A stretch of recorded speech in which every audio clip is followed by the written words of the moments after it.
Blog Talk Radio.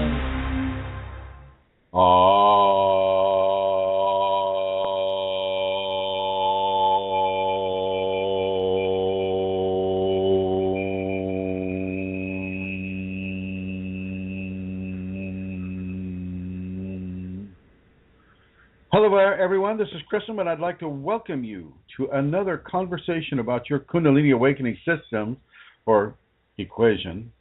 And I'd like to welcome you from Santa Rosa, where I have not been for so long, and it's a pleasure to be back. Let me tell you, Lasha is sitting on my left in the sacred feminine spot, where, of course, she should be. And we have a special guest star here. Amelia Santara is joining us 7,000 miles away from her home.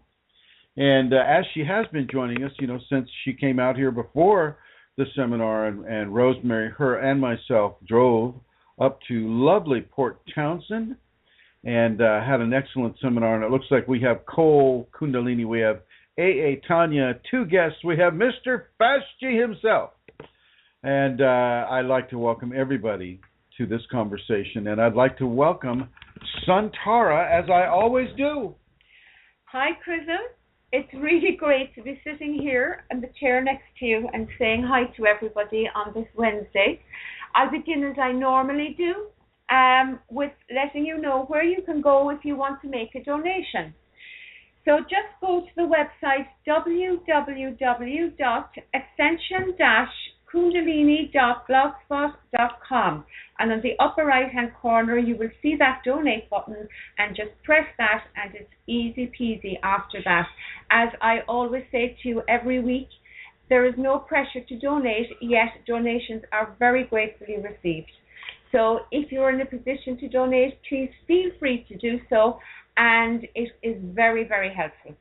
So that's my donation, or my introduction, and it's a pleasure to be here in the ashram. As you say, I'm looking at Lasha sitting on the chair in the ashram room, and it's a pleasure to be here. And it is definitely a pleasure to have you here.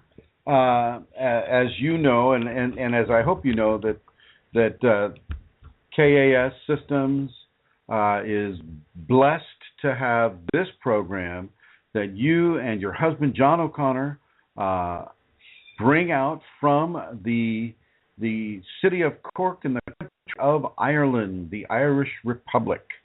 So thank you to you and John and your family as well, Amelia. Thank you so much. You're welcome, Chrism. And let me just say hi to John. Hi, John. And hi to Helena, if she's listening. And to everybody in Ireland and Europe. Hi to Manisha and just everybody. Heli, everybody that's there. Yes, and I second that. I second hello to everybody in Europe, South America, North America, Asia, Australia, and Africa. Thank you, everybody, for listening. Thank you for listening in the archives as well. Today's topic, I'm going to bring it a little closer to home today, simply because of the way the Kundalini can manifest with regards to dermal eruptions. And you can get, and I've mentioned this in other programs, but I think it bears repeating. A person can have a form of what looks like psoriasis or dermatitis come up in and upon the person's skin. This level of detox can be sunk deep into the skin, into the third dermal layer, so that it feels as if there's like a hard bubble inside of the skin, and that it's working its way up. The skin will tighten. The skin will it will definitely respond. This can be very itchy. This can be very uncomfortable. And this can be very, very short-lived. I will counsel a person not to put a lot of goop or creams or go to the doctor and have them inject cortisone or cortisols or any of those things. This is a Kundalini detox mechanism. This is a Kundalini detoxification mechanism, and it's using your skin if other organs in your body aren't as available as perhaps they should be, such as your liver. If your liver is over inundated with toxins or elements that are damaging to the body, well, you're going to have a problem with that. And so, of course, using the next best thing to an overloaded liver, it's going to come out the skin. It's going to come out the skin. And I just want you to understand that this is normal. This is not anything to be afraid of. Now I will,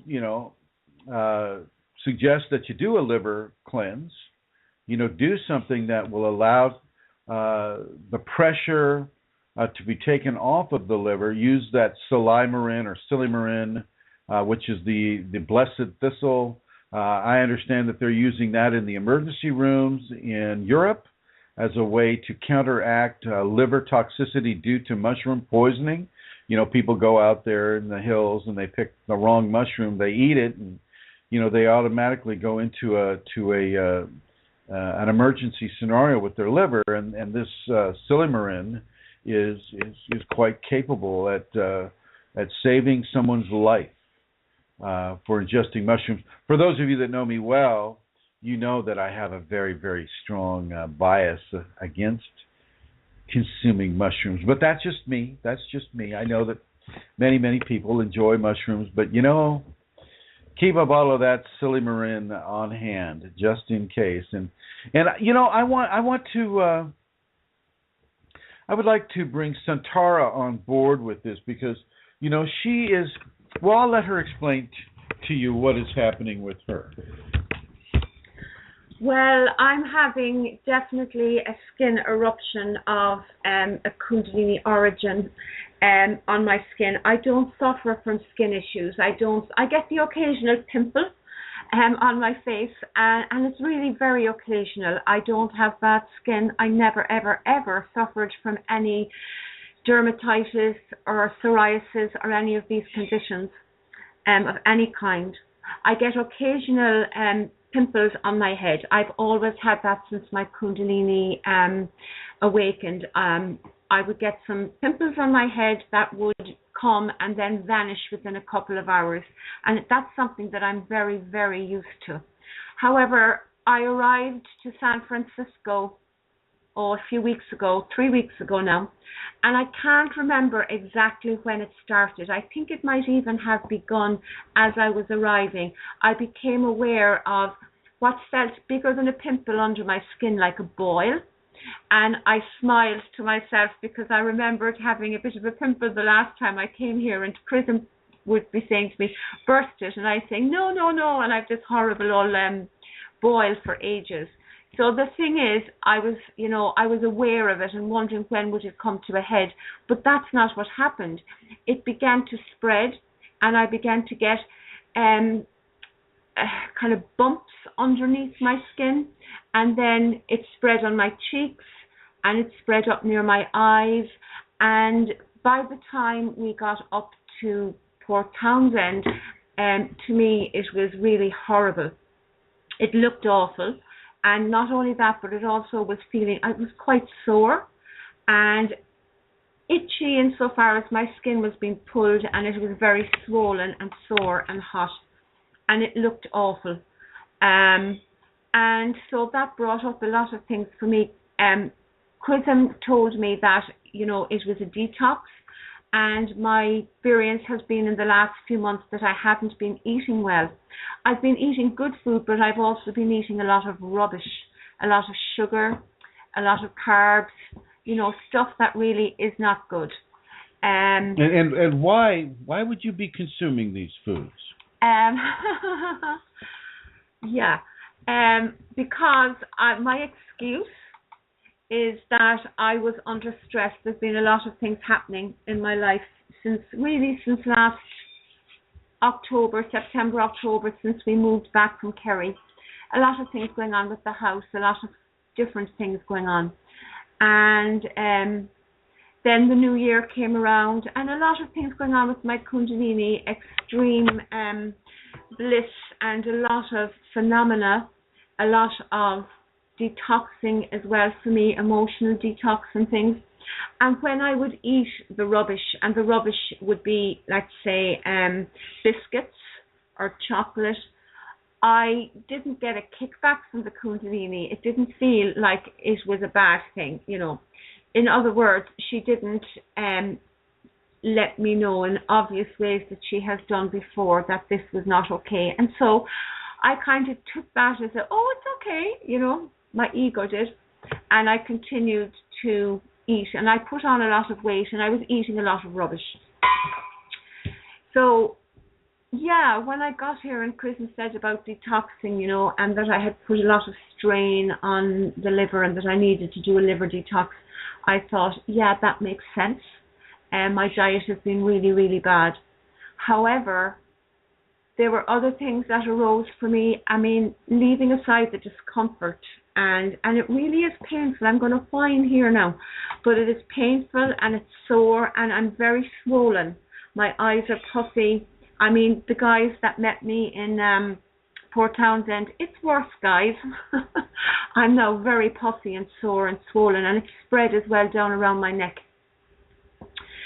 But as well as that discomfort, my ego really, honestly, took a very hard hit, because I was meeting people for the first time. I had never met, you know, say Elizabeth before. I hadn't met Rosemary before, and other people. And I was really looking forward to that. And we know each other through the groups, and, you know, we know each other through photographs. And here I was coming with this on my face. And I was embarrassed, and I was, you know, I knew I wasn't going to be myself, look like myself. And, that was a big cringe factor for me. Not only that, but I was going to be going to these talks that were going on for the week before the seminar, meeting new people for the first time. And that, again, was really, really difficult for my ego. It's not, and I would say, you know, I'm not that attached to my looks. They just are as they are. I'm not big into, you know, makeup and things, so I would have thought I'm not big into my looks. But the thing is, I probably am, because I cringed and I was embarrassed, and I really did not. I found it difficult. It was a big surrender for me to be able to do that without trying to camouflage what was happening. And did you try to hide your face or wear humongous sunglasses so people, you know, anything like that happen? No, I did not. I certainly, well, I did buy glasses, but that wasn't why. I definitely left my hair down, because I thought that covered it better, whereas I would tie my hair up more. So yes. And did you not feel like, you know, dressing up because, oh my gosh, I don't want people to look at me? See, this isn't fair, because he knows the answers to these questions. Yes. For example, I brought one or two pretty dresses that I had intended wearing for the talks, you know. And I thought, there's no way I can wear them, because there was nice heels and shoes and the dresses looked pretty, and then my face looked awful. And so I didn't want attention in any way to myself. So, yeah, I did. And so what is this teaching you on a Kundalini level? It's teaching me a lot of things. It's teaching me a lot about my ego and how important, you know, I actually place how I look, and what that says about me to people out there. It's also teaching me about tolerance, not just for, you know, tolerance for what's going on, because I got very impatient sometimes with what was going on. I'm saying I'm surrendering, but I want it done now. Can this phase be over? I've done enough. This is the third week. You know? Well, right. And then you got to go back and you want to look at what was happening that would have encouraged this type of an ego, a lesson to be given, but also a type of health condition to be given as well. And that goes back to what you were doing in Ireland, in the previous year before you came out here, and that was the consuming of rubbish, the lack of exercise, the harboring of worries and anxieties and fears.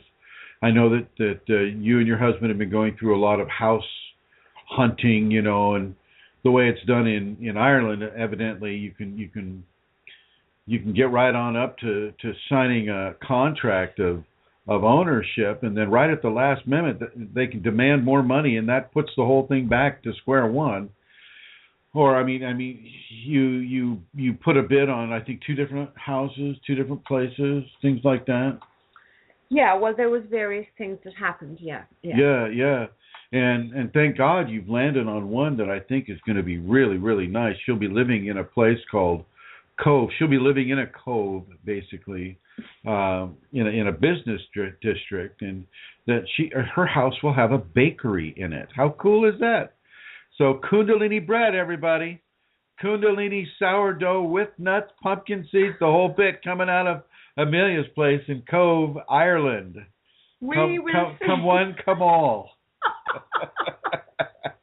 But you were eating so much bad food, bad toxic food, GMO food, non-organic food, and let's face it, you're probably having a few pints on the side. Come on. Always with the pints.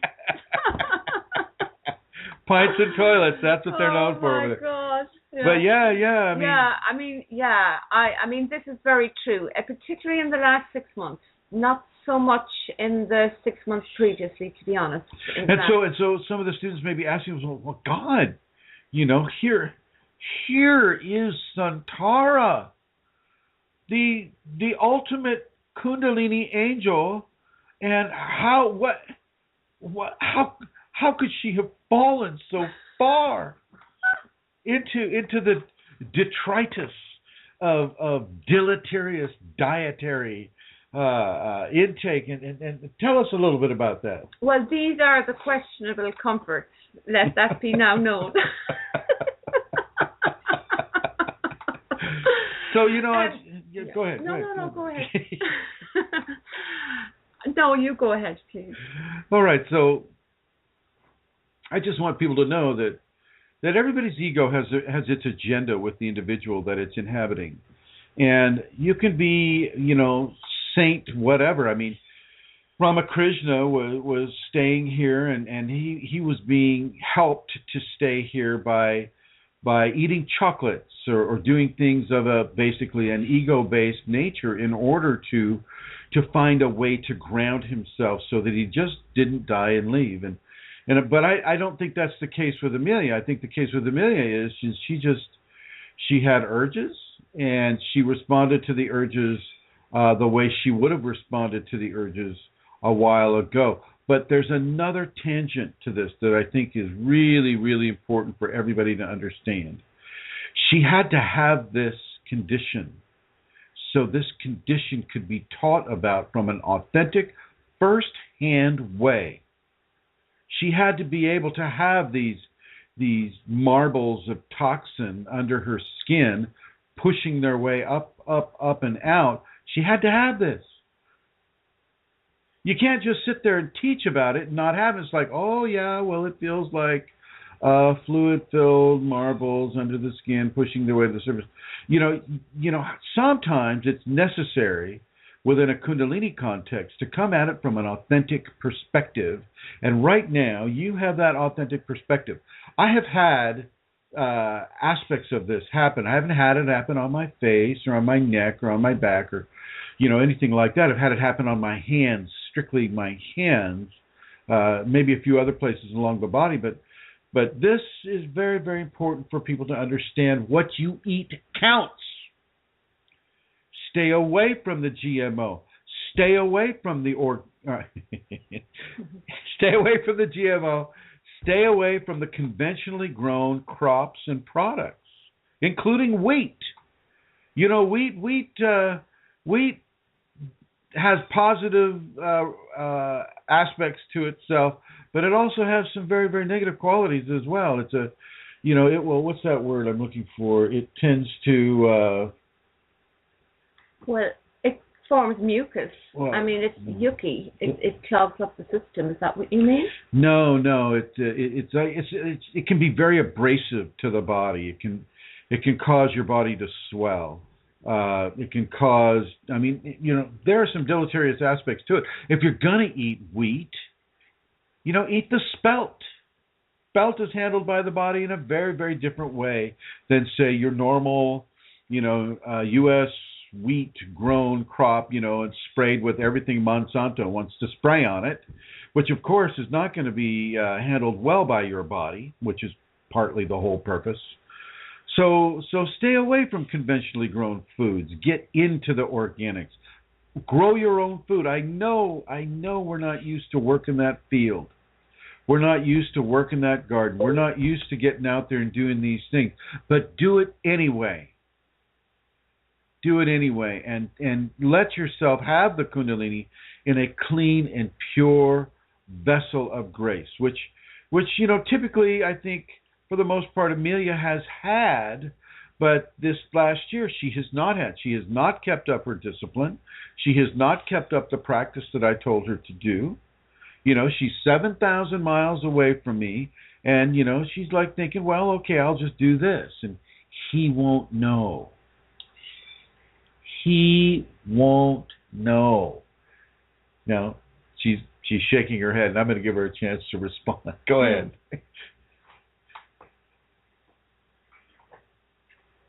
Go ahead. Oh, sorry. Okay. Yeah, well, there's elements of that are true, and he's slightly over-exaggerating to make a point, I feel. I do actually follow up the practice I've given for the most part, except recently. Excuses. Yeah, and there was a time, I'm smiling at what you were saying about the guy, because I did use the excuse, because I've had a huge amount of phenomena since February, March. I was using the excuse that I needed it to ground me, because I really was. But I know that wasn't true. Again, that was an ego response. But yeah, I mean, everything that you're saying is absolutely true. Absolutely. Well, so true. we got, all of us, both of us here. I mean, we have to touch on the idea, on the fact of the ego incorporating itself into our daily lives, and how we respond to the ego desires, how we respond to the ego corruptions. So, for instance, if you're in a very, very strong Kundalini position right now, for those of you that are listening now or those listening in the archives, if you're in a very, very strong Kundalini position, and I know Mr. Fastg is, and I know Miss Elizabeth Dalton Gonzalez is, and I know that Cole is possibly there, and Tanya too, if it's the same Tanya I'm thinking of. If you're in a very strong position right now within the Kundalini, i.e. you're having a lot of phenomena, you're having a lot of bliss, you're having some very, very divine downloads that are happening, you need to be very, very, very conscious of how your ego is insinuating itself into that conversation between you and your Kundalini. Many of you are being given fairly strong directives, and this is going to go counter to what your ego wants. For instance, we're used to having the 3 meals a day here in the West, in the United States, and I think also in Europe as well. We got those 3 square meals as they're called out here in the West. We have our breakfast, we have our lunch, and we have our dinner, and then we have whatever we want to snack on in between. So in reality, rather than just 3 meals, we're probably having closer to 6. If you count all the snacking that goes on. And the situation is this. The Kundalini is going to take away your appetite, and you're going to think something's wrong. You're going to think something's drastically wrong, something's amiss, I should be doing right now, I should be eating something right now. It's 6 o'clock in the evening. I should be eating food. And not only should I be eating food, it should be food that I like, that tastes good. I don't know if any of you have gone to the restaurant. I've been on the road for the last few weeks, and we'll stop into a restaurant. We can't eat well because they don't have organic food. Since I am driving, I do need to keep my attention and my ability to navigate the roadways, in top condition, because I am carrying treasures like Centaur and Rosemary and other people.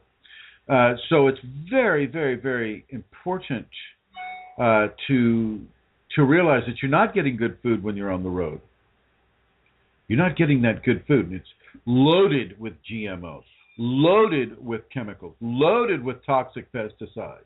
Okay, unless it specifically says organic, then you can be fairly sure that it's loaded with all the deleterious dietary consumables that are available to society right now. And it's just so strange that, I can get into that later as far as why farmers are being conditioned to grow those things. It's all about, greed, basically.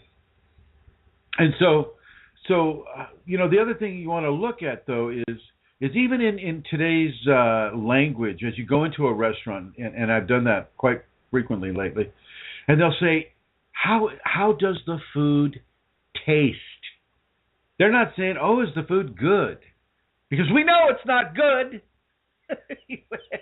The waitress or waiter will come up and say, how does it taste? Because really, it's all about taste. It's all about gratifying that ego. It's not about nutritious quality. You're not eating, Melba toast because that's, tastes good. And Melba toast is toast without butter, toast without some sort of a spread on it. It's all about taste. It's all about appeasing the ego. It's all about allowing that ego to determine how you're going to live your life, how you're going to even live your Kundalini life.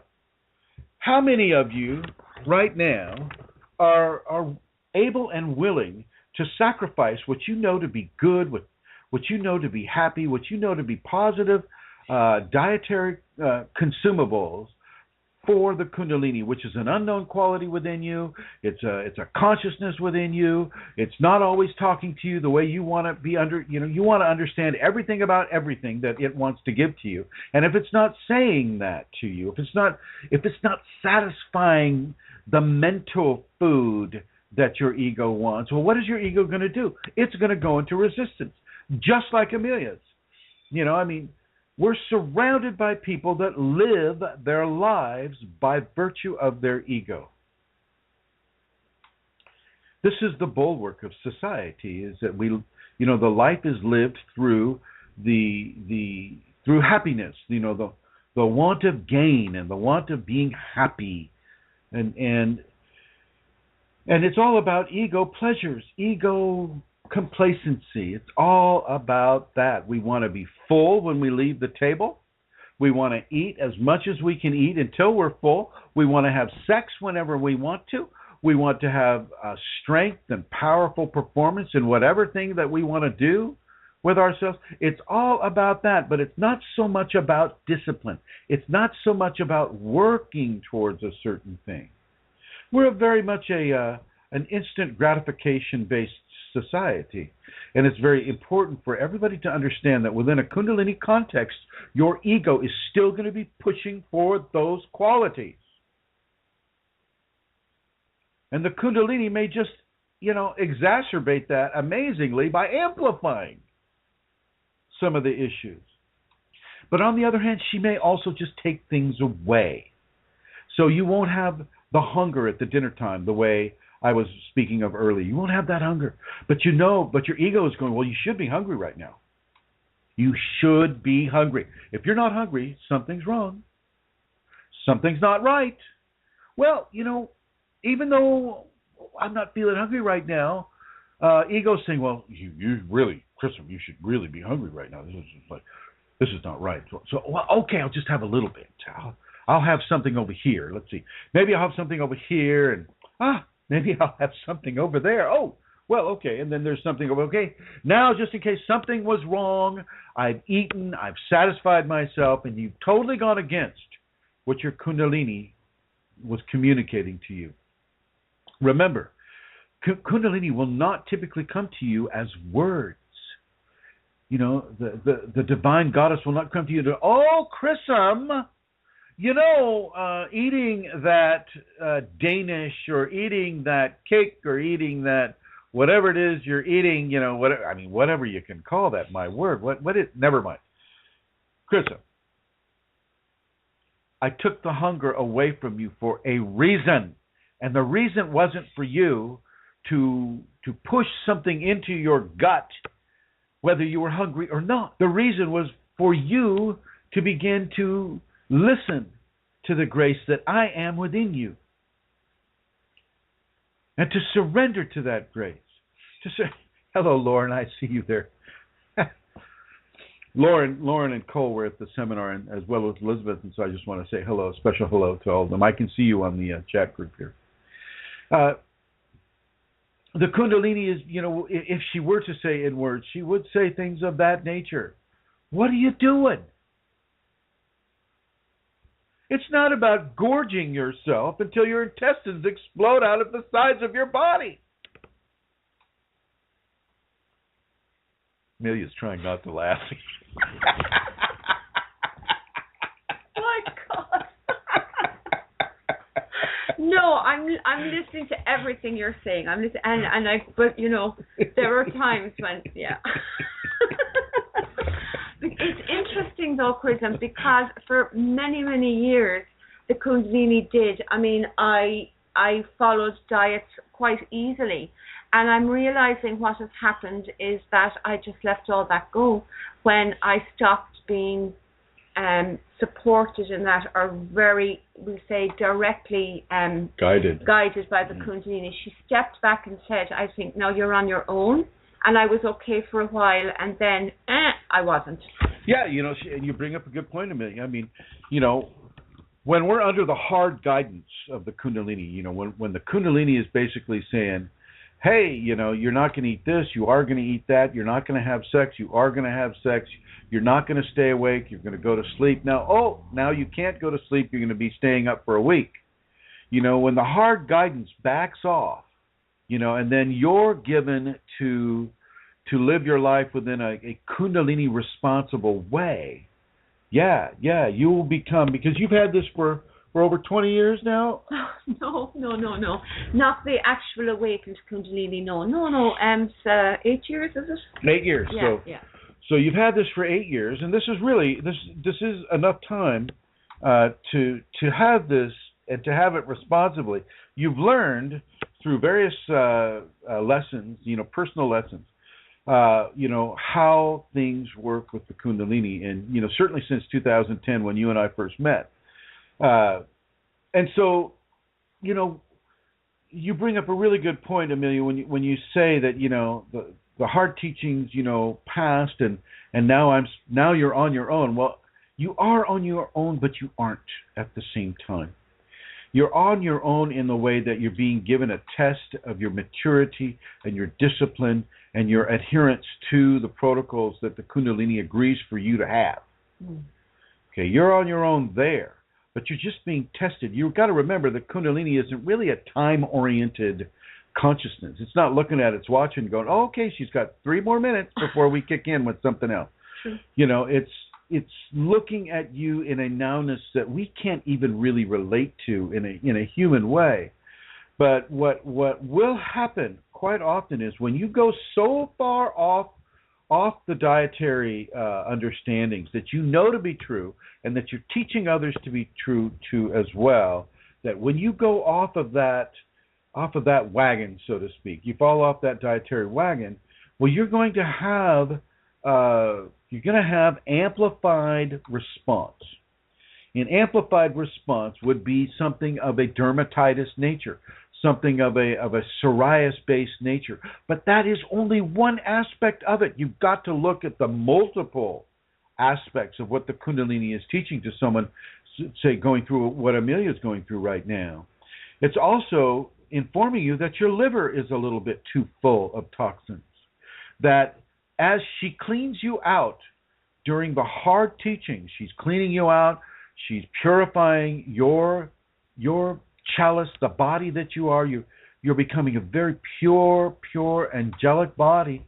And when you start clogging that body, after it's been purified and you start clogging that body with these toxins, there's going to be some severe blowback. There's going to be some very severe blowback. And then another aspect of these multiple layered teachings is what it does to the ego. Because let's remember, it was the ego that caused this in the first place. It was the ego that kept telling Amelia, I need that Danish. Okay, maybe just this once I'll have the Danish. Oh, and then it turns into, well, maybe just these 20 times I'll have the Danish in 3 days. Not exaggerating. You are not exaggerating. You are not exaggerating. And I need it because, I'm having such Kundalini phenomena.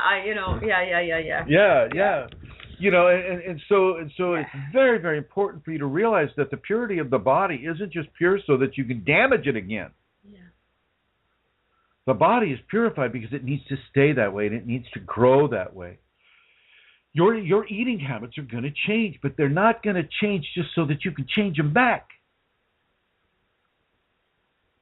Okay? Yeah. It's very important for people to realize this. You're not going through a process so that, you can take the benefit of the process and then just go ahead and reverse the process because it's convenient to your ego. For those of you that are having bliss, for those of you that are having, kriyas, for those of you that are having, active Kundalini phenomena upon you, even the downloads of information, you need to understand these facts. These are very, very real things. You don't get to go backwards without, having some fairly strong corrections. Amelia right now is having some very, very strong corrections. It's affecting her ego because her ego is the one that did this. It's affecting her looks because that's one of the key areas of ego expression is how we look, how we see ourselves and compare ourselves to others in society. Are we pretty? Are we ugly? Are we fat? Are we slim? Are we strong? Are we weak? Is our hair the right color? Is our hair the wrong color? Do we have hair? All of these things tie straight into the ego expression. Here we go. And Tanya is saying, very often after meditating, when I feel really weak with energy buzzing all over me, I get a real craving for chocolate. Now, I don't eat it as a rule because I've had problems with overeating in the past, but it feels like I just need that chocolate. Well, I would suggest that maybe you don't. Maybe it's that urge that is coming on to counterbalance the good that's being done. Now, when I do a seminar, I come out of that seminar ravenous. When I do a talk, I come out of that talk very, very, very hungry. But I don't fill it up with chocolate. I don't fill it up with popcorn. I don't fill it up with the junk food. Certainly not if I'm in an area where I can get some decent food. Sometimes I'm not. Sometimes I have to, I'm eating GMOs, which is so bad. I feel, Anyway, you really want to begin to change how you respond to the Kundalini when it brings its hunger upon you. Try to put good food into your system. Don't go backwards. Don't fall into ego expression because it's convenient or because it's known or because it's something that makes you happy or pleasurable or complacent. Look at what can occur. Have the experience. Do you need the experience of boils the size of marbles, a quarter inch under your skin? Do you need that? Do you need to have arthritic-like symptoms, which is another symptom of the same thing? Okay, Vashti's writing, we all tend to hijack our process. And Tanya says, thank you, this is really helpful. And I just want to thank you both for even writing in. We all do tend to hijack our process. Well, let's not do that anymore. Let's not hijack the process. Let's not try to hijack Kundalini with the ego. You put that ego aside. You sit that young child down. You say, sit here. be quiet, and learn. Because the ego can learn. It can learn very, very, very positive things. Remember, if you've listened to any of the other shows, the Huna religion, it splits the human psychology up into three areas. The Unihipili, which would be the ego, the Uhane, which would be the higher mental functioning self, and the Amakua, which would be the Kundalini. And the Unihipili wants to be an Uhane, and the Uhane wants to be an Amakua. And that is the direction of spiritual evolution within that system. And I cannot disagree with that. From a Kundalini standpoint, that stands out true and clear. True and clear. Okay? So it's very important for you to take hold of what you like to eat. So look at what you like to eat. Is it organic? Is it loaded with GMOs, whether you can see them or not? Are you able to read the package? I was talking with one of the private students that I Skype with today, and she's going, well, I'd like to put the aloe vera on. I said, yeah, go ahead, put your aloe vera on, not a problem. And I look at the aloe vera she's putting on because we're Skyping. I can see, she grabs the jar and she starts, putting it into her hand, and I can see, I see, that's not aloe vera. Not aloe vera at all.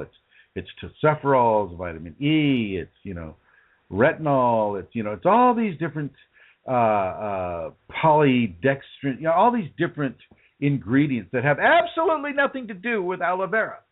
But the reason that they can say, 99% pure aloe vera is because the tiny little fraction of this polymer-based liquid, the tiny, tiny fraction of it, the 1% of it that is actual aloe vera, well, that is 99% aloe vera. That 1% is a 99% fraction of aloe vera. And so that's how they can say it in big numbers, on the outside of the bottle, 99% aloe vera. It's like there's so not any truth in advertising at all. Just as far as aloe vera goes, if you can eat the aloe vera, then that's probably closer to purity. You get the organic lily of the desert aloe vera. Those are actual fillets of aloe vera, the aloe vera plant. That's what you would want to put on. Don't believe if you buy it from a drugstore, if you buy it from a hardware store, if you're buying it from a store that isn't, say, an organic outlet, then it probably only has a fraction of the ingredient that you're looking for. Okay, so realize that as well. What you're putting topically on your skin, like Amelia, she's going for the topical things because it's hurting the outer layer of her skin is the one that's feeling the pain. And she can feel the pain on the inner areas too, but I mean the only thing you can get to really is the top. Unless you're going to go in with a needle, start injecting stuff and maybe, lancing those boils and whatnot. And I'm not going to suggest you do that. Certainly not under, 2 or 3 dermal layers. So the real key is to watch what it is you eat. Watch what it is you consume. Look at the cleansing that the Kundalini is giving you right now. The psychological cleansing, the emotional cleansing, the dietary cleansing, the physical area cleansing. Look at those cleansing applications she's giving you and don't try to reverse them because you're familiar with something else. Because you're familiar with what the ego has trained you over these number of years that you've had ego control. Now it's time to shift into a different level, a different expression, a different level of performance, a different level of understanding. You're becoming semi-divine, and semi-divinity requires different standards, different protocols, different behaviors, different dietary standards for you to have. No longer are you just Joe Blow on the street, even though you're not blowing your horn by having Kundalini. No longer are you just Joe Blow on the street going, oh, yeah, oh, let's go have a beer. Okay? This is not who you are anymore. And you need to understand that. And that goes with television, too. You don't just come home from work, sit down in front of the television, and just like go into an alpha state and zone. Now you might want to come home from work, do the 5 Tibetans, do your practice, and meditate. There's a huge difference. Let the stress of the workday fall away from you in meditation, rather than in front of the TV, where what God knows what's going into your mind as you enter an alpha state in front of the TV. What levels of programming are going into you. Let the Kundalini awakening equation within you trump any and all equations that the ego has programmed you to accept. Let Kundalini be that which leads your life now. I have another student, I keep telling this person, you need to surrender to the Kundalini, and you need to surrender to the teacher that the Kundalini has assigned you. And you're going to have to do these things that are different for you. It's trying to sculpt your life in a new way, an exciting way, and yes, in a way that is unknown to you. And I'm going to suggest the same thing to all of you. It's the Kundalini that is in charge now. That is the direction of evolution. That is the direction that your life needs to take. So eat organic, eat pure. Be as pure as you can possibly be in what you consume, what you take into your body, and danishes are not it. Cake is not it, unless you can get some sort of organic cake. And I'll tell you what, you look at some of these. We have these stores in the States called Whole Foods, and they're sort of specialists in organic, but even though they offer conventional, toxic, GMO-infused food, well, right next to it on the counter will be something organic, something maybe a little bit cleaner.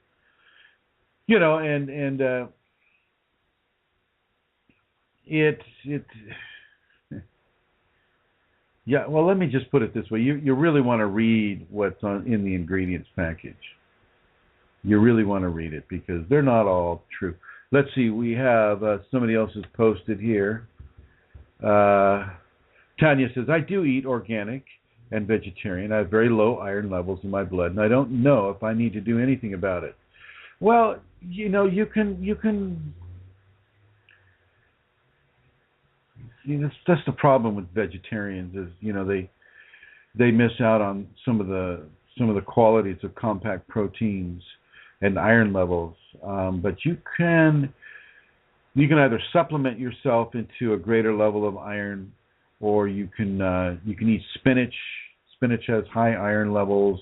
Some kales have high iron levels. You can do this if you just do a little research. Go on the web.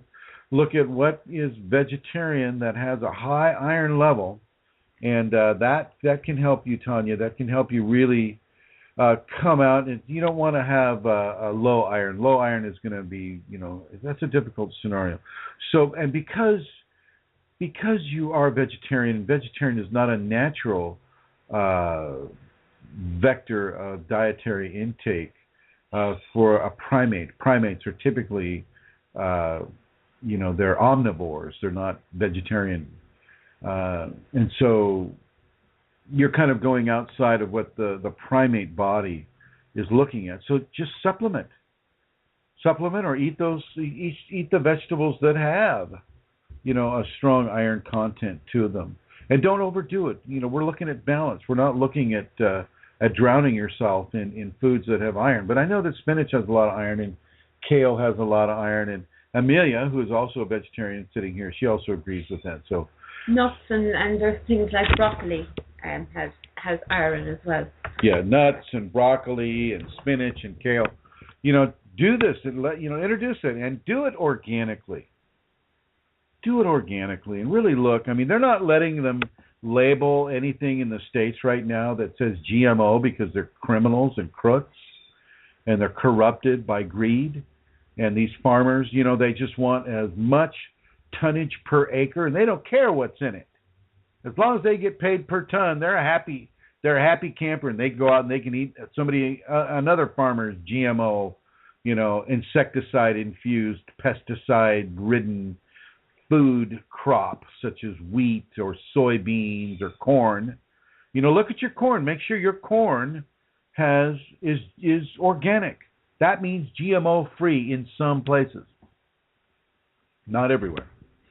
Okay, so this is very, very important for you to understand.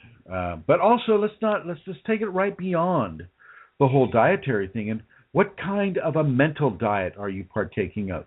Are you watching, episodes of Gilligan's Island over and over and over and over? Now, except they have good character studies there, but I mean, what are you putting into your mind? What are you reading? What are you reading on the web? What are you watching on the tube? What are you watching, and why are you watching it? Look at are you partaking of an organic mental dietary fare?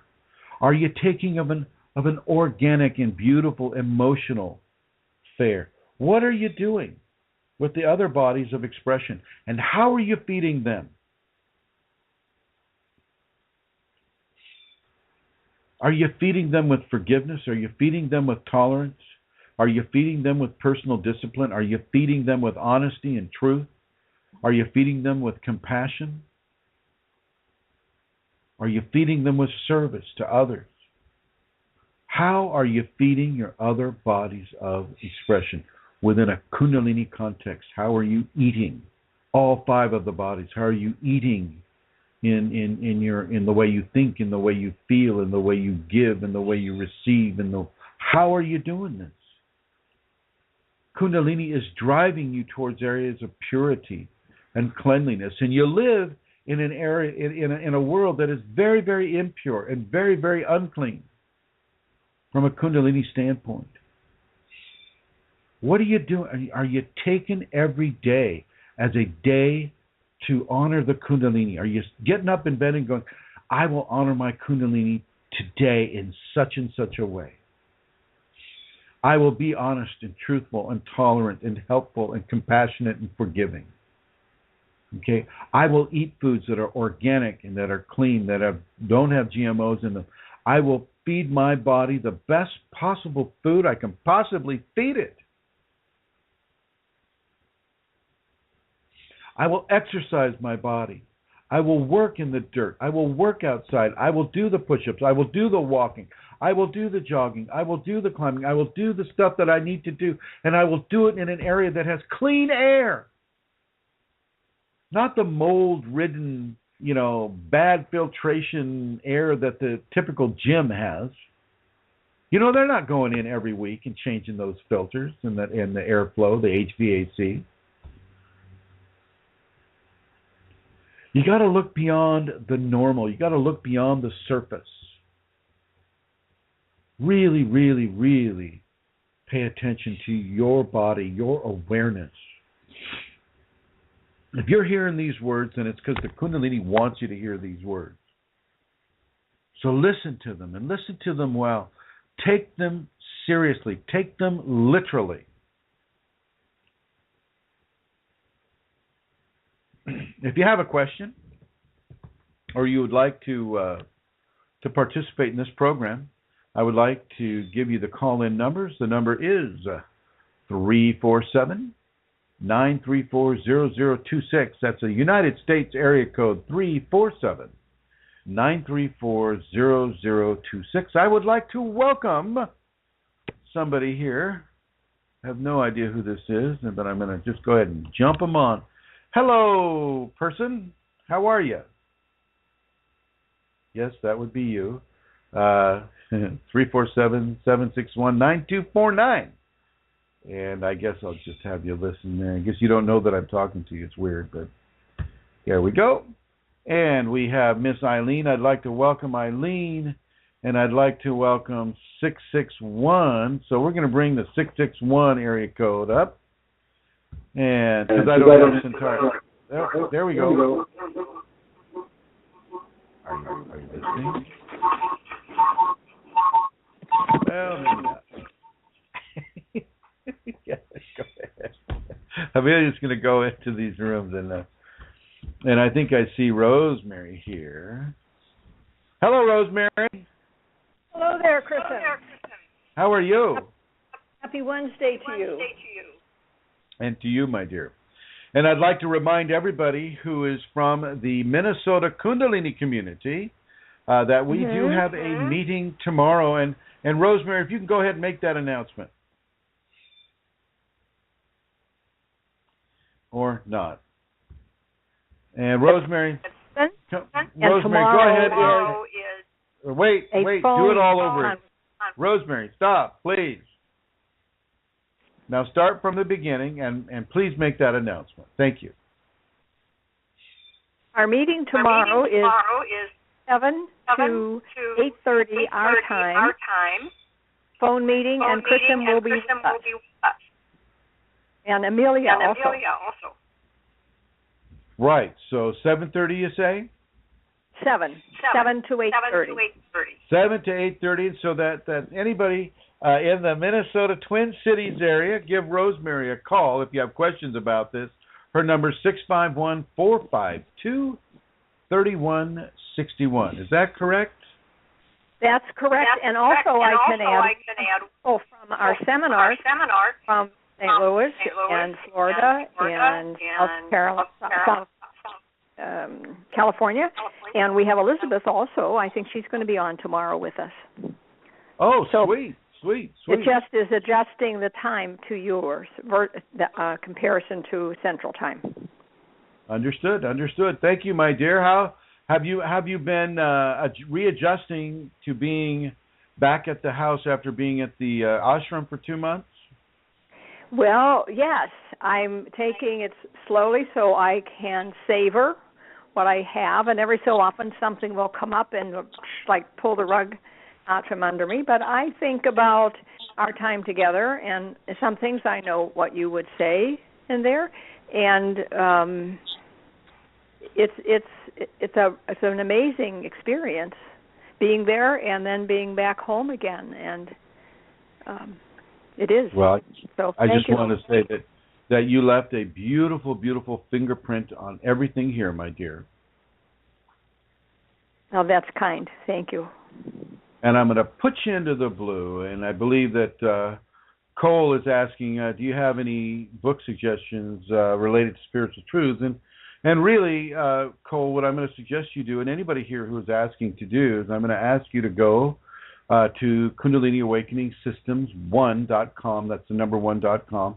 I'm also going to ask you to go to chrismkundalini.com as well, and to read those spiritual truths. I really hesitate to direct you to a book that doesn't give you what is coming straight from the Kundalini in me to you. The reason being is that I haven't found anybody, and I've looked, I've searched. Nobody is really dealing with Kundalini on this level. Nobody is really doing this. I mean, people are, they're looking at my videos and they're trying to copy them and to take my information and make it their information. Which, as long as the information is clean, I'm happy with that. I don't care. But as far as a book goes, these are still being written. Julia and I are working on it. As I have to connect a bank account to a PayPal account to give it to Amazon, and then the first book will be published, and that's coming through. And those will have very, very, very specific spiritual truths to it, Cole Kundalini. And so I just want to welcome you to that book, and just have a little bit more patience. And now that I'm back, I can really get back to work with this. And I thank you for your question. So if anybody on the chat room, any of the guests 1232, 1269, 1287, 1416, Mary Jean, or anybody, if anybody has a question, feel free to write it here in the chat room. I'm looking at it right now. And, yes. I'm going to bring Brooke on. Hi, Brooke. Hi. How the heck are you? I'm doing great. How are you? I'm fine. Thank you. Thank you for asking. I was referencing you with regards to that feeling that you need to eat, but you don't have the hunger, right? Do you still have that? I love today. I was listening. This has been great. That totally related to that. We were just having that conversation, I think. Yeah. And so has that extended itself into days experience as well, or do you have your appetite back? Is it a normal appetite that you're used to have?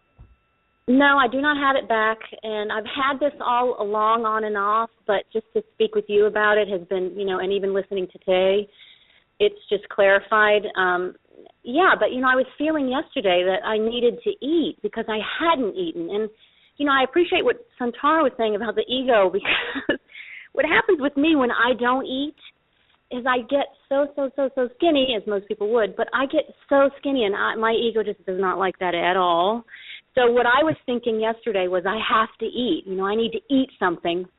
And it was just total ego stuff. I wasn't really hungry, and nothing was really sounding good. So what I ended up doing was just having a light bowl of, kefir and fruit, and that was it. And it was so fulfilling, and it was so perfect. I didn't need anything else the whole rest of the day. And that's been the same thing for today as well. So we'll see how it goes. And I'm shedding the pounds, but, this is the way it is. Well, yeah, and speaking of shedding the pounds, I mean, I've gone to certain places that the Kundalini's been at a high, shall we say, RPM with, and I've lost up to 30 pounds in a week. And, it's just not, because I'm not, I've never had that the fat, slender psychology with me that way. It never really bothered me, but I could see if you did have that psychology, it would be something that could be quite tremendously disruptive to personal validation and self-image. You know what I'm saying? But also, it is all of that, and also it's like, I'm not overweight per se. I don't have a lot of extra pounds to shed. So this is just unusual for me, and my mind goes, why would the Kundalini not want me to eat? So I start, maybe it's not so much a weight issue. Maybe it's a burning of fats that have toxic elements in it, and allowing that liver to cleanse the toxic elements that the burning, lipidosis, right? The body lives just off the fat of the person, and by living off of that fat, it's also metabolizing that fat and maybe some of the toxins that have created that fat in the first place. I guess like different forms of wheat or different forms of sugar, that will go into the system and cause like a toxic fat load, right? Right. Yeah. And where does it also fit in with your self-discipline and the discipline that says, I'm not hungry, therefore I shouldn't eat, but I really feel like eating because this is when I usually eat? Well, there you go. You have this whole production around eating and food and going to get it, and and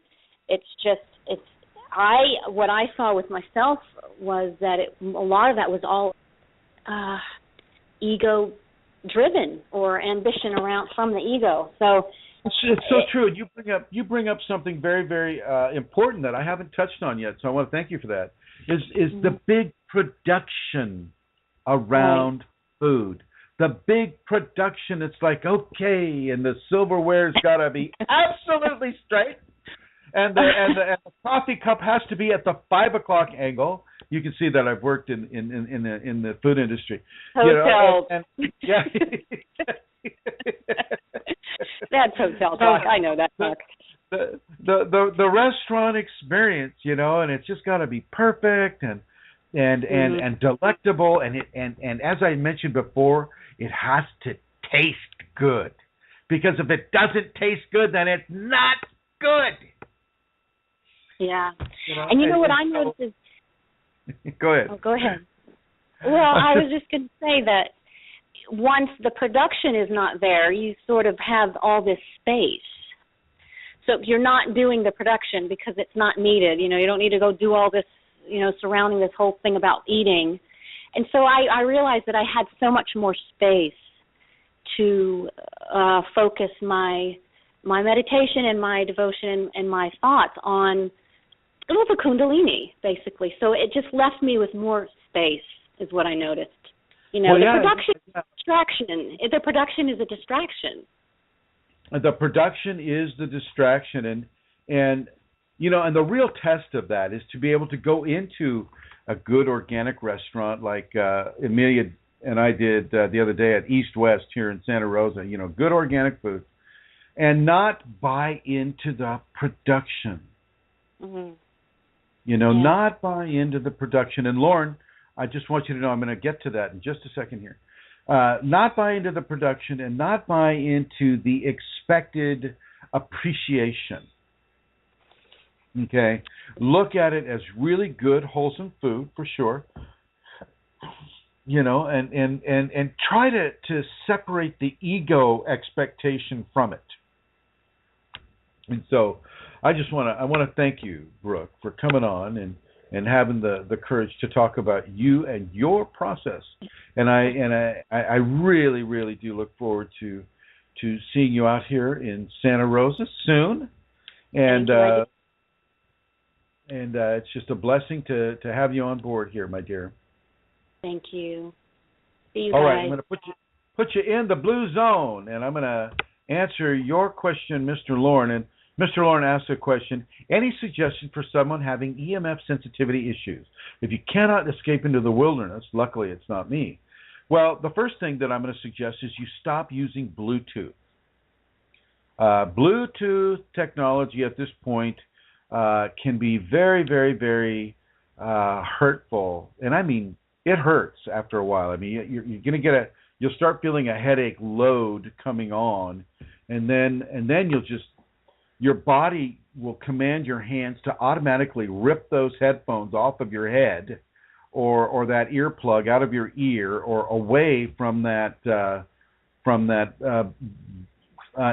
EMF emitter. So that's number one. Get the Bluetooth out of the system. Also, if you have a router and you're having EMF issues, turn the router off. And if you can't turn the router off in the day, turn it off at nighttime when nobody's using it. Turn the router off. They turn off, by the way. They do. Now, I know it's not you, Lauren White, because I know that a router can be turned off. Because you're an electrical engineer and you're a very special person because you understand electrical scenarios. But as far as living in a city and not being able to get away from EMF, it is so pervasive in cities. You cannot get away from it in a city. It is wrapped in layer after layer after layer after layer after layer of EMF. I don't even think that you could put a steel bowl over your head to keep it out, because it'll still be going into every other orifice and activity of the body. So take a bus to a national park, away from a freeway, because all the freeways have EMF on them as well. And which, at least out here in California and Oregon and Washington and Idaho, because we just traveled those areas. And I was able to get online pretty much the whole time. Am I right, Amelia? You are indeed everywhere, except the canyons. Except the canyons. So there you go. No. That's a good. If you can get into a canyon, like we couldn't get online in the Snake River Canyon, and we couldn't get online very well in the Columbian Gorge along the border of Washington and Oregon. We couldn't get online during, in the Snake River Canyon. So if you have high canyon walls on either side, you're going to be EMF free. And electromagnetic frequency is what EMF stands for.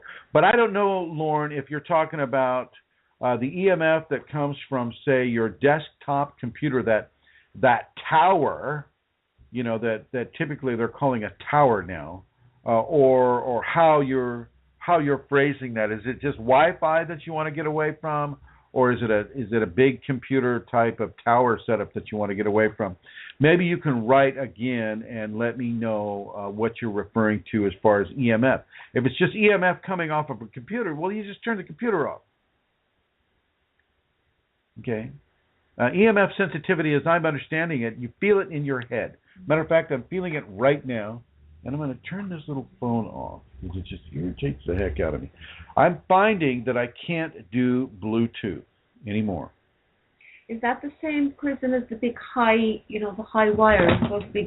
Ask the question again? Is that the same thing you're speaking of, that you get this emission from those tall electrical... Yeah. Yeah. Well, Amelia and I haven't posted the video yet, but it has to do with Kundalini and the environment, and we went into a detailed kind of a expose of the horrible, horrible, horrible logging practices that are taking place in Washington, Alaska, Idaho, and Oregon, and California. And we went.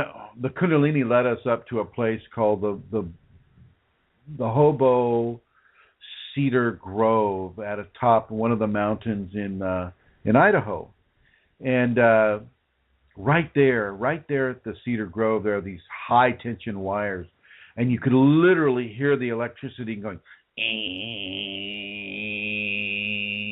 yeah, and it's just sparking and just like, whoa, it's just massive amounts of EMF coming off of these wires. And if you have a home next to these high tension wires, certainly here in California, they have noticed clusters of cancer coming from people that live under these high wires, these high voltage wires. And, of course, the government's denying that that's the case. The doctors can't really deny it, except that they will deny it because the government, they want to stay in good with the government. But, yeah, if you have a home under them, I'd say start shopping for another home. Let's see. I think Lauren White is still typing here, and so we'll just go ahead and wait for Lauren to get that done. Do take into account. Here we go. Lauren White says, I don't have the details. Sounds like it's a cell phone issue. Could be the Bluetooth problem. But also, thank you, Lauren. Putting a cell phone, which is it's a transceiver, and maybe Lauren can help me with the terminology here. It produces a signal that it pushes out into the satellite or to the tower that it's nearest. So if you have a transceiver, the cell phone signal will go straight through your brain.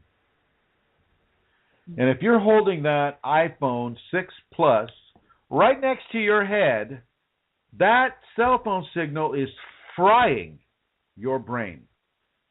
Because your brain isn't designed to handle that level or that type of signal going through it. It's a much finer instrument than any of the cell phones out there right now. So I always suggest that you put the cell phone on speakerphone, and if you have to, go ahead and plug in a hardline set of earbuds or earplugs or headphones, whatever.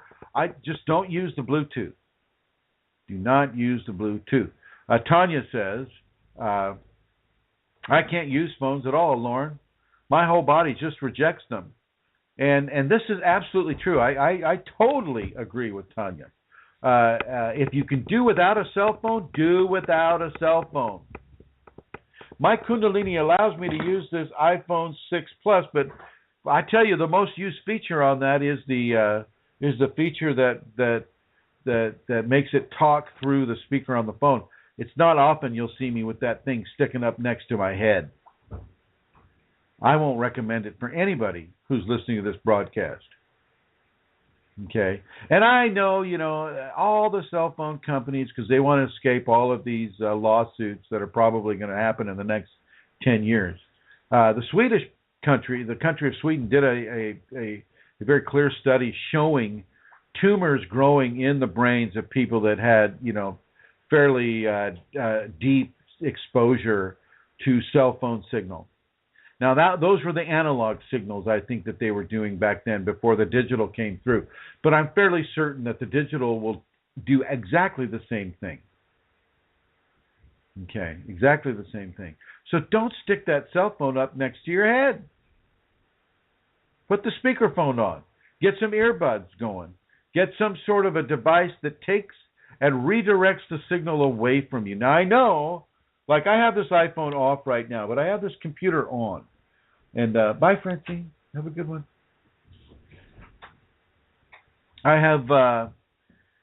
We have the Wi-Fi here, and so I'm getting Wi-Fi blasting through my head here. I'm getting the computer Wi-Fi blasting through my head.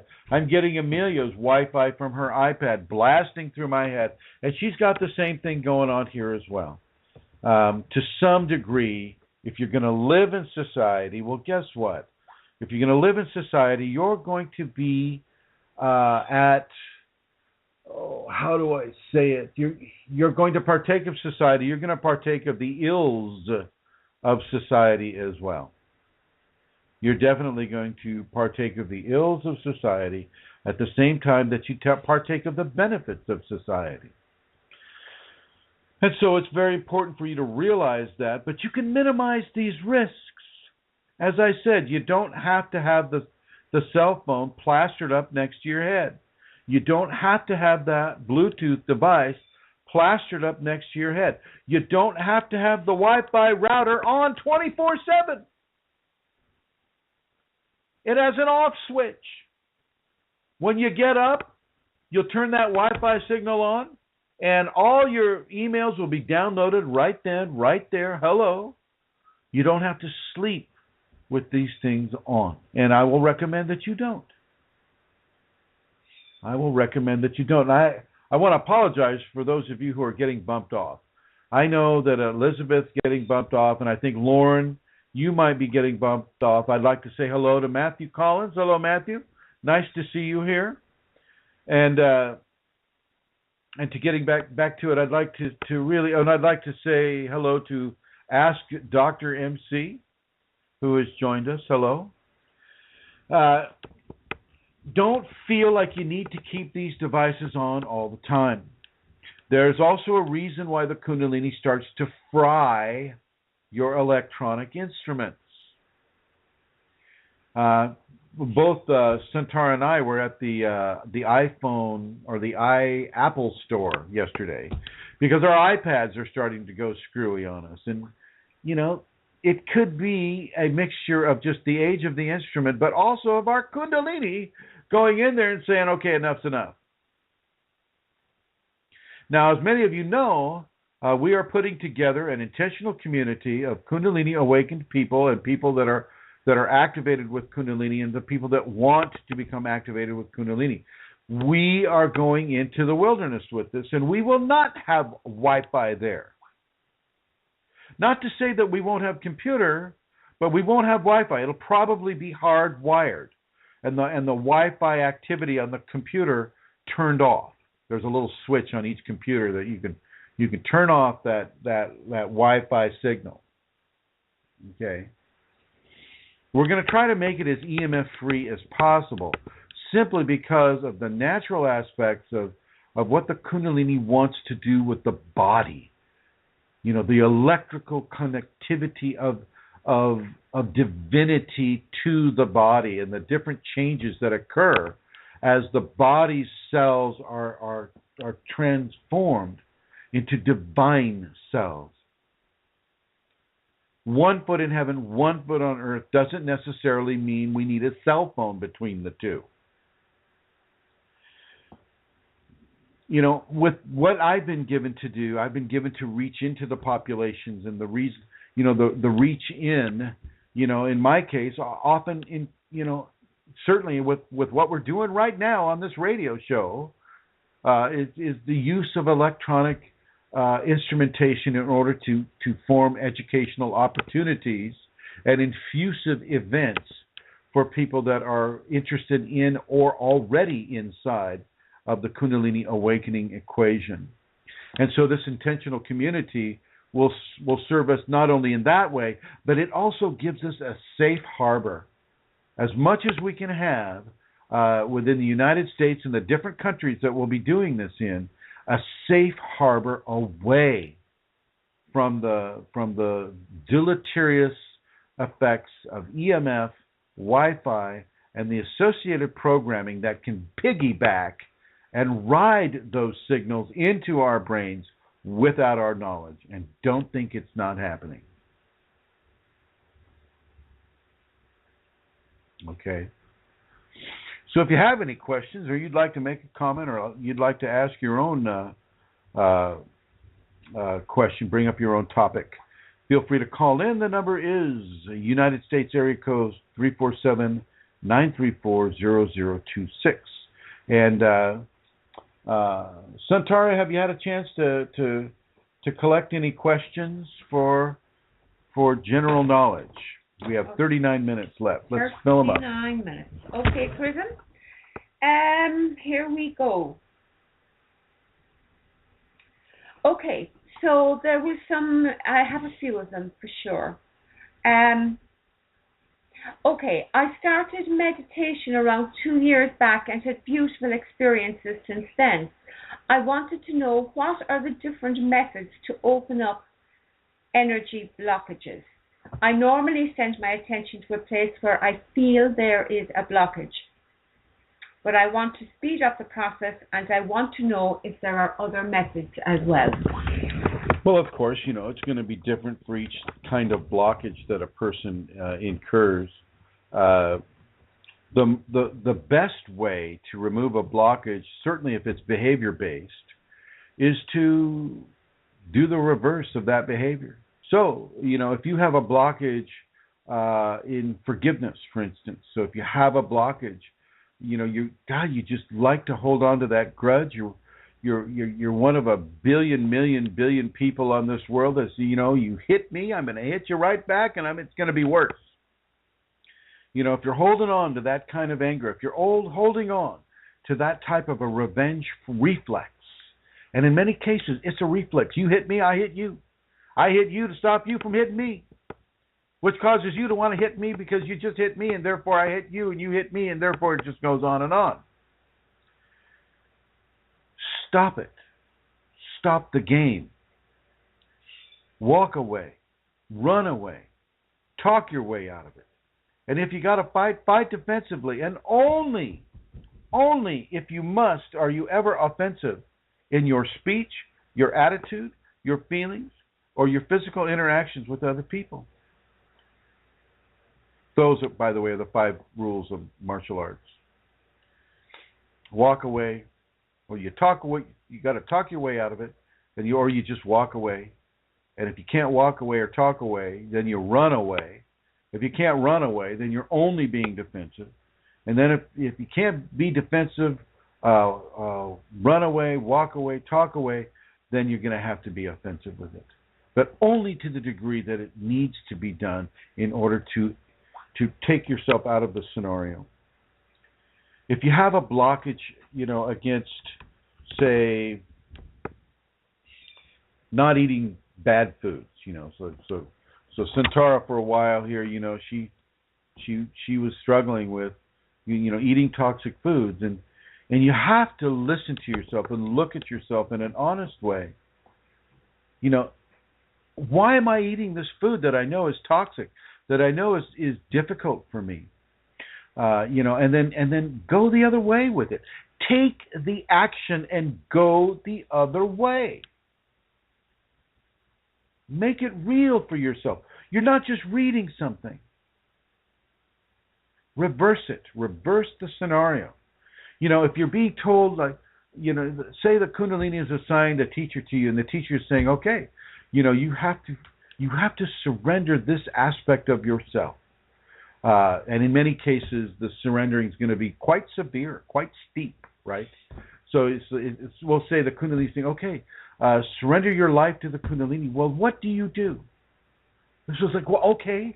I'll surrender my life to the Kundalini, and I will observe that concept, and I will surrender my life, and I'll agree to surrender my life. But what are you doing to surrender your life? How are you changing your life? How has anything changed?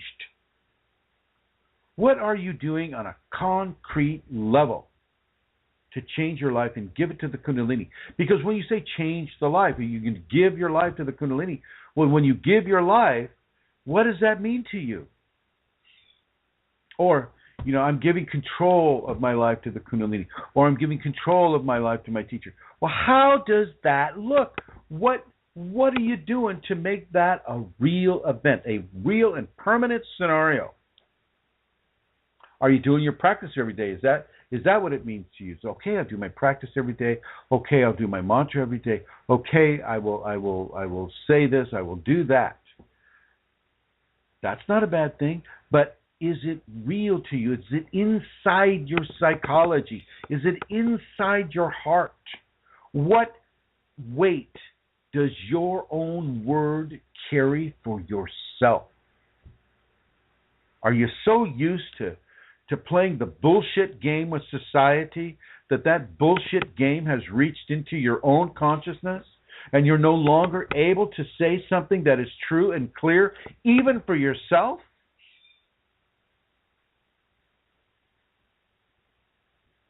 Think about it. How true are you to you? And that in and of itself, that disparity of truth in communication with you and yourself will form a blockage. And so what do? How do you get rid of that blockage? Well, you start being true to yourself. You start having your word matter to you more than what society thinks of your word matters to you. And if your Kundalini is giving you specific instruction, well, then you do it, and there is nothing more important than that. Kundalini rules your life. It controls your life. And it's not like, we're not talking the Civil War here, or prior to the Civil War, but we are talking the Kundalini, the majestic force of God, of divinity, that the Kundalini is taking a firm, strong, controlled position in how you live your life, how you express your life, how you go through your life, and what you think and what you say and what you eat and what you do. That's how you can get rid of a blockage.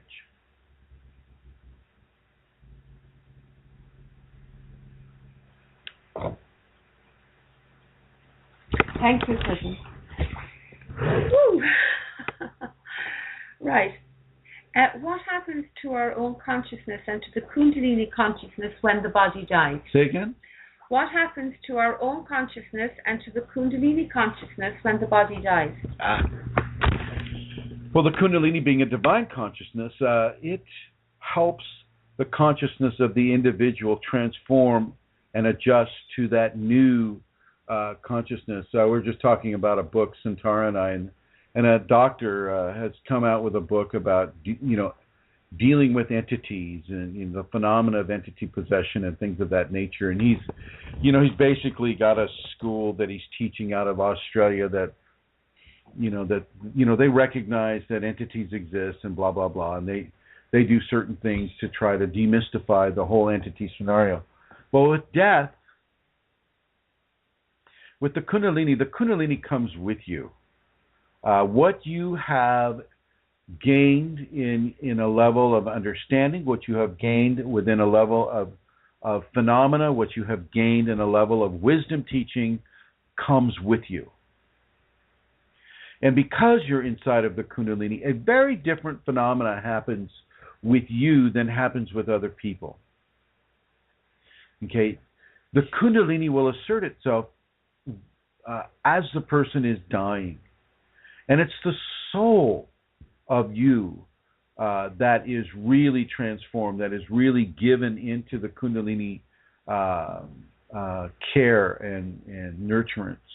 And so it is that soul that is going to have the Kundalini carried onto them. It's not going to be so much the person that you wished you had been, or the person that you're afraid of becoming, or these past life people that are also multitudinous within our existence-based model or expression. So, the little you that exists on one time, the senior and aged you that exists on another timeline.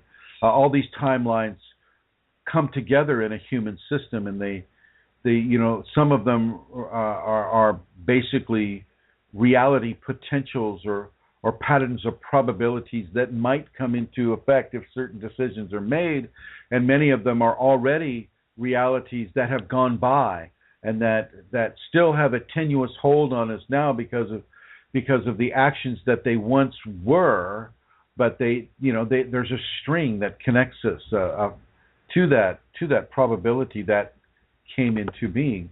As the Kundalini person dies, they're exposed to levels of truth that the Kundalini will give to them as far as the death experience allows them to have.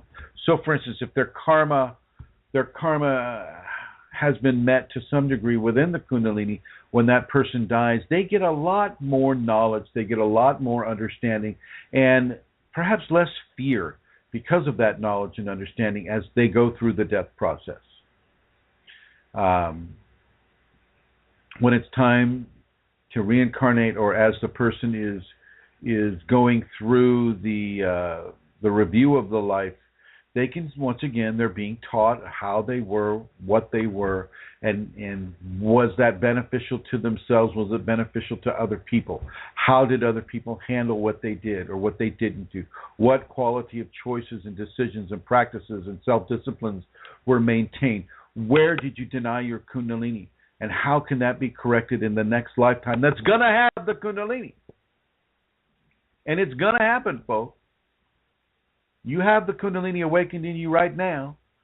I'm talking to you, Bruno and Matthew and Elizabeth and Lauren. I'm talking to you folks that I know for a fact have the Kundalini. I'm talking to Centaur right here. You will be born again. But this time you'll be born with Kundalini. And you will have another spinal sweep for that future body. And that platform of divinity will continue to be built upon and within you. Thank you, Chrism. The next question is, I don't have a strong intention to awaken Kundalini, and I don't really do practices to achieve it. However, I've been feeling energy flowing in my body lately. It feels like shivers, and sometimes I can predict the sensation and control it a bit. I don't really meditate regularly, so I wanted to know why I'm feeling like this. Well, I mean, there's many different reasons for those types of shivery feelings. You can be tying into a lot of prana. You can be tying into, indeed, you could be tying into the Kundalini, or the Kundalini can be tying into you. And you're most welcome, Bruno Rodriguez. You can be.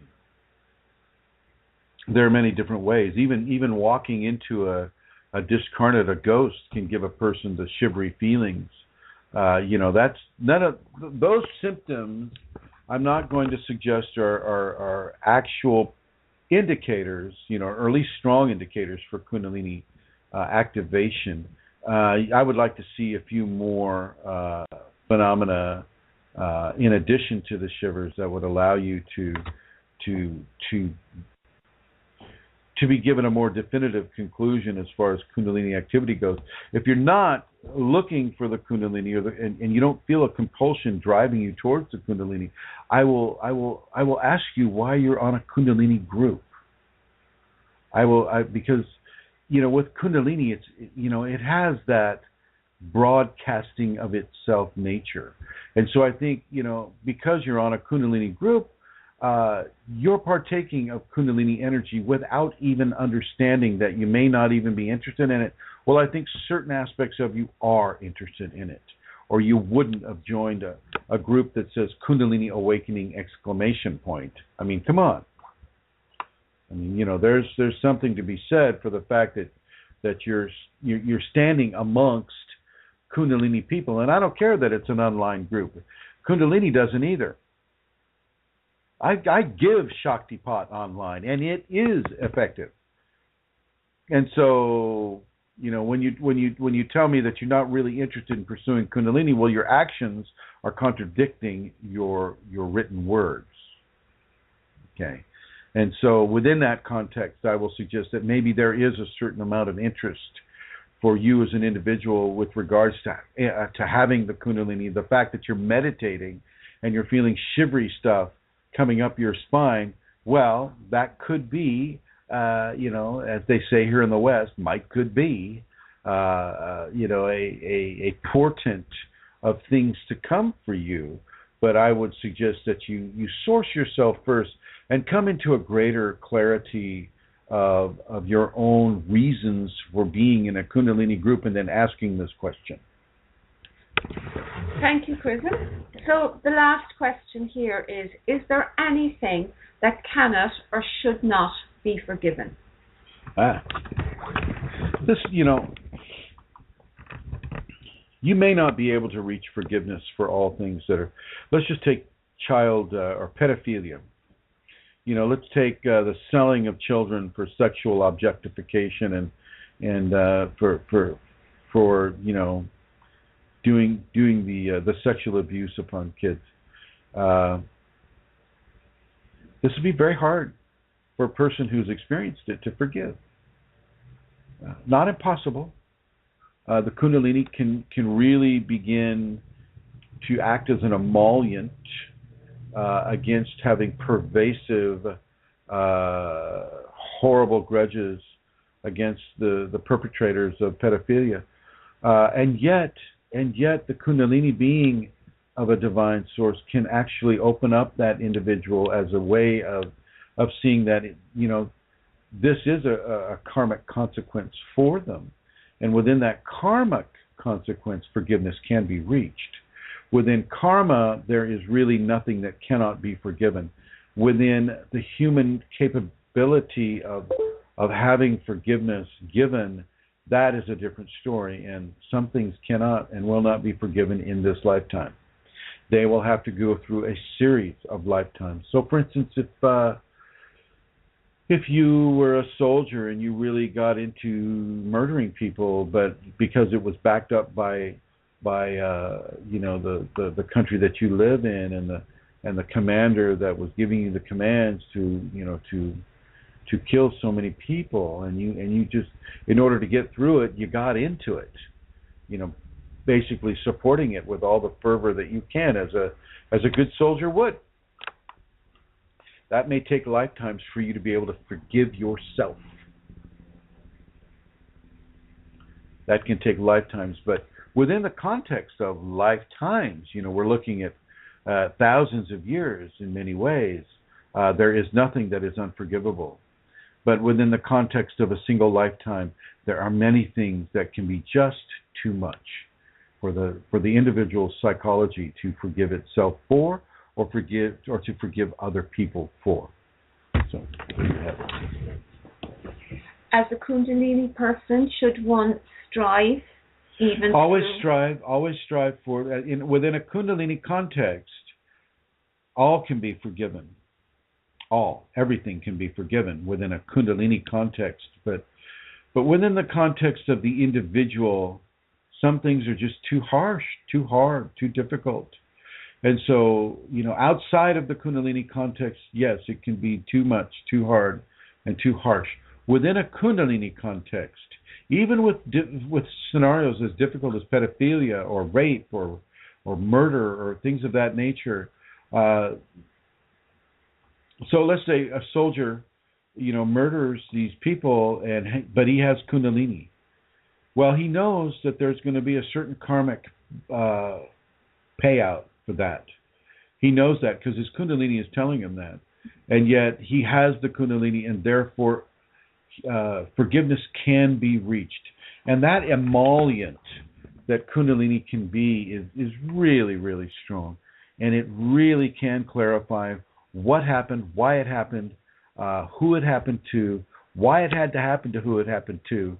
And you can begin to reach into those understandings and begin to form levels and platforms of forgiveness that can be hugely beneficial to the person that has the Kundalini.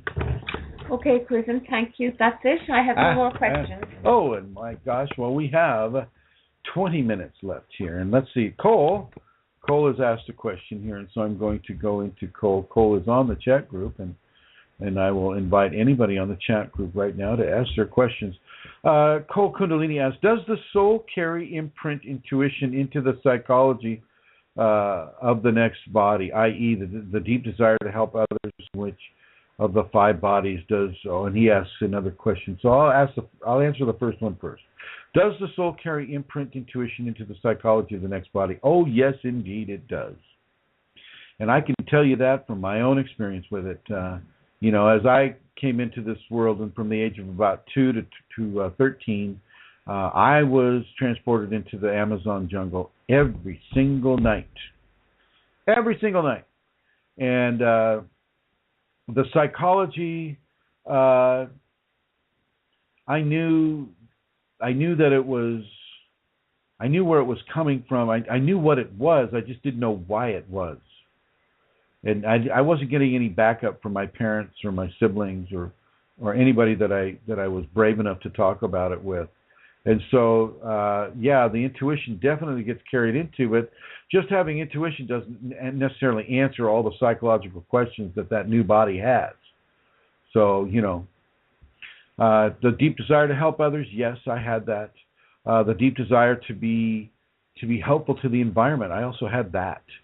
And the next question he asks is, in which of the 5 bodies does conscience and morality reside? All 5 bodies are connected to each other. So what happens in the mental body will have an emotional component. What happens in the emotional body will have a physical component.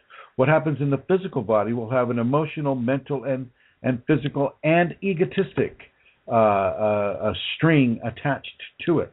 So you don't want to think that you can really separate them all within the moral aspect, because morality is trans body. It has a trans physical or trans modality effect within all 5 bodies. If you're doing something that is amoral, then it's going to affect all 5 bodies of the human system. If you're doing something that is morally conscious and morally agreeable to the morality of the society the person's living in, or within the Kundalini consciousness that the person is operating from, then all 5 bodies will be helped. All 5 bodies will have that tagline within them that actually affects or is affected by the moral or immoral activity or thoughts. And let's see, Cole has activated, awakened, Kundalini aside. You can't, I just answered that within a Kundalini context. And there is no aside. We're talking about the Kundalini here. So Cole, I appreciate the question. It's a good question. But I'm gonna keep the answer as it stands. Okay. Once again, I apologize for people that are getting bumped off. I know that Blog Talk does that sometimes. Now, I'm going to continue along the lines of some of the things that we've been discussing here, and one of those things is the surrendering of yourself to the control of the Kundalini or to the teacher that it's given to you. This is a huge deal. Because the Kundalini is reaching into you, reaching out to you and out from you. And as that occurs, it begins to take control over your life. And there is no ego-based, conscious scenario that can top this, that should top this. The fact that it's being patient with you is great. And that shows the benevolence of the Kundalini. That shows the healing vectors of love and grace and wisdom and patience that the Kundalini has. But I don't want to suggest that you return that favor to the Kundalini. I'm going to suggest you jump right in. You jump right into surrendering yourself to the Kundalini. You surrender yourself to itself. You surrender yourself to itself within the teacher as well. You will know if this is the appropriate thing to do. You will know it. And once you know it, do not hesitate. Do not find a reason to be lazy with it. Do not find a reason to be complacent with it. There is always further and further and further and deeper and deeper and deeper to go. For some of the private students, they know that I'm asking them, oh, okay, I'm suggesting, I'll give them an exercise. Okay, I want you to go deeper than you've ever gone before. And that's almost every time I Skype with them. I say, okay, let's go deeper into this than you ever have gone before. And some of them will take umbrage at that. Some of them will be a little bit offended, and they'll say, "So what? I think I've been doing this. I think I've been going deeper." And I have to tell them, there's always further to go. The biggest room in the house is the room for improvement. So the stone is not collecting any moss with me. The stone is always moving. It's always rolling. To some degree, it is always rolling. That moss is not collecting. Okay, and let's see. Cole answers, I thought you might say that. He says, thank you. And you're most welcome, Cole. The stone is always moving. It is always going deeper and deeper and deeper because there is always room to go deeper with it. I want you to become transfixed with Kundalini as well as transformed by Kundalini when it gives you a direction to move into. Don't hesitate. Don't go online and go, well, I'm researching. My Kundalini wants me to do this. It wants me to do that. And I go, well, what of other people? No, you go right into it. You do not stop. You do not hesitate. Trust your process. The Kundalini isn't coming to you accidentally. It knows you are ready. And the only part of you that doesn't know that you're ready is your ego. And that is what is stopping you from going forward. You go forward. You put 24/7 degrees of effort into this. You make it the most important thing in your life. It is the most important thing in your life. There is nothing more important than the Kundalini. The way it says for you to go is the way that you need to go, and that is what needs to be acted on now. Not later. Not when you feel more comfortable. Lasha's coming over. She's doing the whole thing. She's coming on over, and she's like, oh, yeah. She says, you're getting a little too energetic here for me. Yes, okay.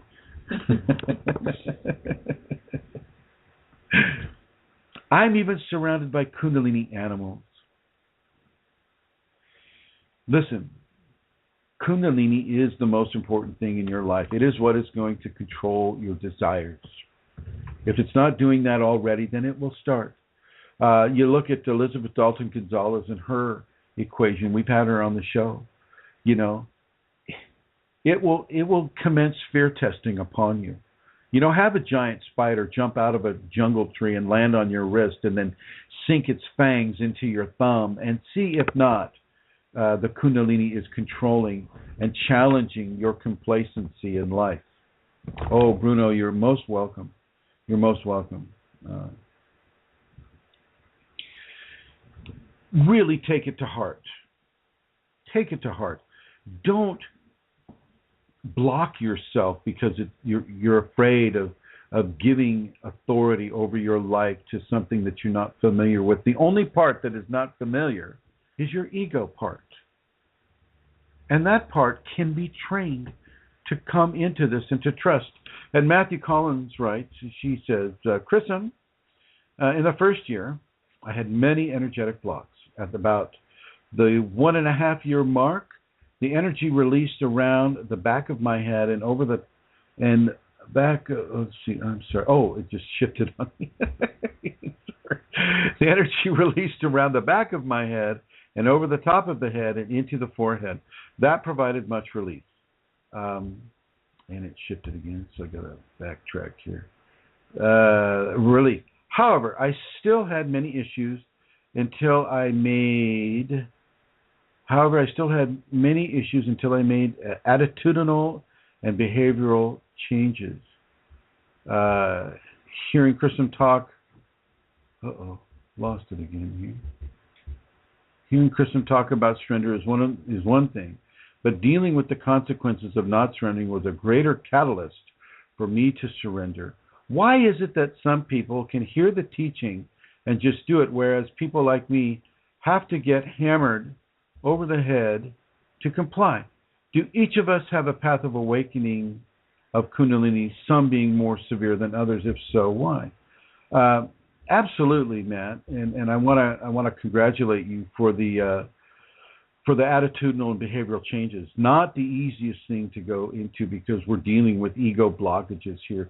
We're dealing with fear. We're dealing with complacency. We're dealing with what we have used our entire life to make sense out of the world that we live in.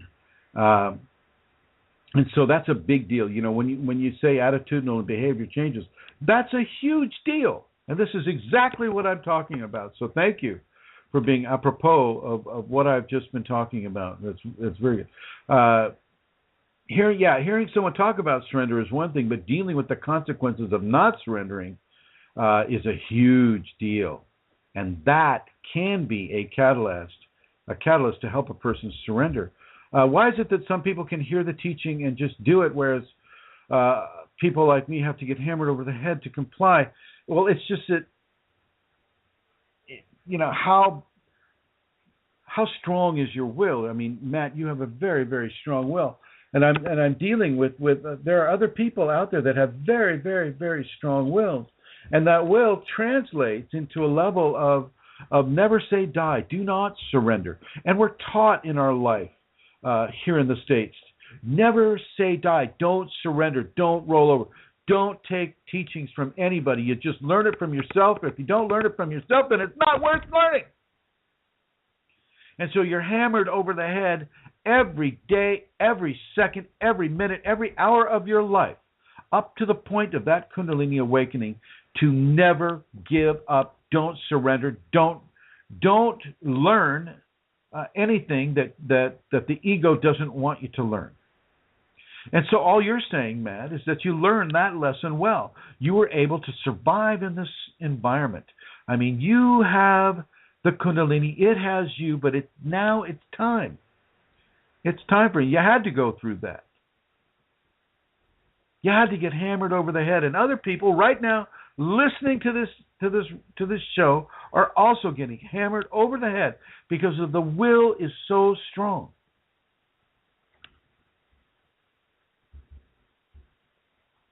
Let's see. Do each of us have a path of Kundalini, some being more severe than others? Absolutely so. The stronger the will, the stronger the hammering can be. And so the stronger the will, the stronger the hammering. The stronger the hammering, the greater the teaching comes into the person. And so in a way, the stronger the will that you have, the greater the lesson must be. But you got to remember that once that lesson is learned, that will force behind it transforms itself into great gifts of the Kundalini. So the Kundalini knows that you have that hard will, but it also knows that once that will is transformed to accept the Kundalini, to come through the Kundalini, that Kundalini person has a greater expressive quality than those that just, that didn't have to earn it so hard. So I'm really happy that you have this quality, and the severity of the quality turns into a severe grace as soon as you're able to comply with the Kundalini. Your great willpower turns into a grace power of phenomenal strength. And we both know that you have this, Matt. And so do many others listening to this. Fastji, Santara, Eileen, Brooke. These people have very, very strong wills. And at the same time, they have very, very strong grace, whether they know it or not yet.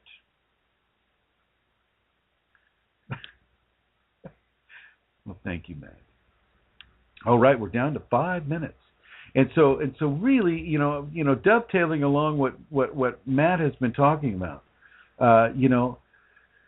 this willpower that you have to survive in society, to learn to go out and get that job, to take all of those no's, to work the life the way your karma has allowed you to work it.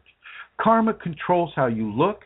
It controls the health of your body. It controls what you can or can't do in an initial phase of it as a child and as a teenager and as an adult.